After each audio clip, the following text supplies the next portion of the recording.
Olá, caro amigo vestibulando, estamos aqui hoje de novo, eu, Brunão e vocês, vamos lá. Hoje a gente vai ver China, aspectos naturais. É o seguinte, quando a gente vai falar de qualquer lugar, vamos primeiro pensar nas dimensões e na localização. Acompanhe o nosso mapa lá. A China está localizada no extremo oriente, pessoal, extremo oriente, ali circundada pelo Japão, pela Mongólia, pelo sudeste asiático. Vamos voltar aqui, pessoal, olha lá.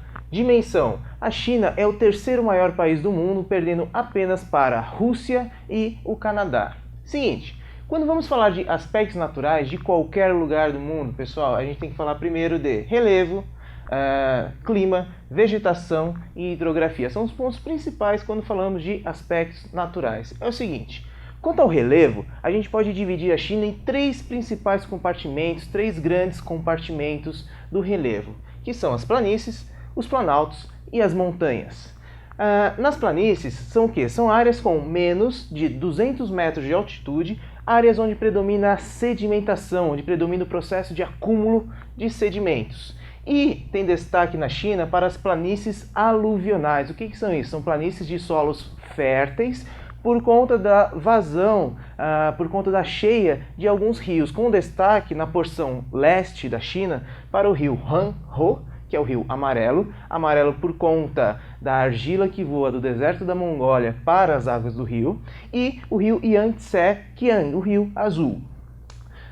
Os planaltos, pessoal, os planaltos são áreas acima de 200 metros. No caso da China, a gente vai separar aqui os planaltos das montanhas. Por quê? Montanhas também são planaltos, são áreas onde predomina a erosão e são áreas mais elevadas. Só que por conta da China apresentar montanhas elevadíssimas, a gente separa em planaltos de 200 a 2.000 metros de altitude e são áreas onde predomina a erosão. E aqui os principais planaltos. No noroeste da China, com destaque para a extração de petróleo, no nordeste da China e o norte, com destaque para a extração do ferro e carvão, lá na área da Manchúria, lá no norte, próximo da Mongólia. E o centro, que apresenta o solo fértil e é ocupado com agricultura. E as montanhas, que ficam no sudoeste da China, nós temos a presença da cordilheira do Himalaia, certo? Que também é conhecido como teto do mundo, telhado do mundo, que é onde tem as maiores elevações, inclusive o Monte Everest, com 8.848 metros de altitude, certo? Os demais aspectos fisiográficos, os demais aspectos naturais. Seguinte, é rapidinho. Clima. Clima, você tem a presença de 4 agentes aí atuando no clima da região. A continentalidade, quanto mais para o interior, mais seco é e maior a oscilação de temperatura. A latitude, que varia entre 18 graus norte e 53 graus norte, ou seja, quanto mais afastado da linha do Equador, menor é a temperatura. Quanto mais próximo do 18 aqui, maior serão as temperaturas. A não ser, claro, quando você tem a ação da altitude, como no sudoeste, que você tem o quê? Quanto mais alto, mais frio, certo? E daí você tem, nas grandes elevações, menores temperaturas e vegetação adequada a essa menor temperatura, como a tundra ou a estepe, certo?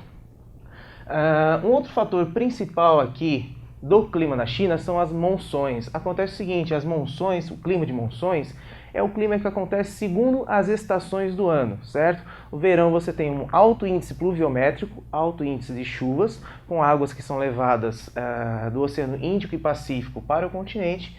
E no inverno você tem um movimento contrário dos ventos, ou seja, você tem uma estação seca. Para terminar aqui, pessoal, vegetação. Uma vegetação bem variada, de acordo com a distribuição do clima, com presença de florestas temperadas, tundra e estepes. E a hidrografia, que são o quê? A hidrografia, o regime, os cursos hídricos da região, você tem rios caudalosos. O que é isso? Rios com alta vazão, grande quantidade de água, e que apresenta o regime, além do regime pluvial, né, sendo abastecido pelas chuvas, nós temos o regime nival, que é fruto que a água que os rios recebem, fruto do degelo das altitudes, da cordilheira. Ok, pessoal? Abraço, até a próxima. Tchau!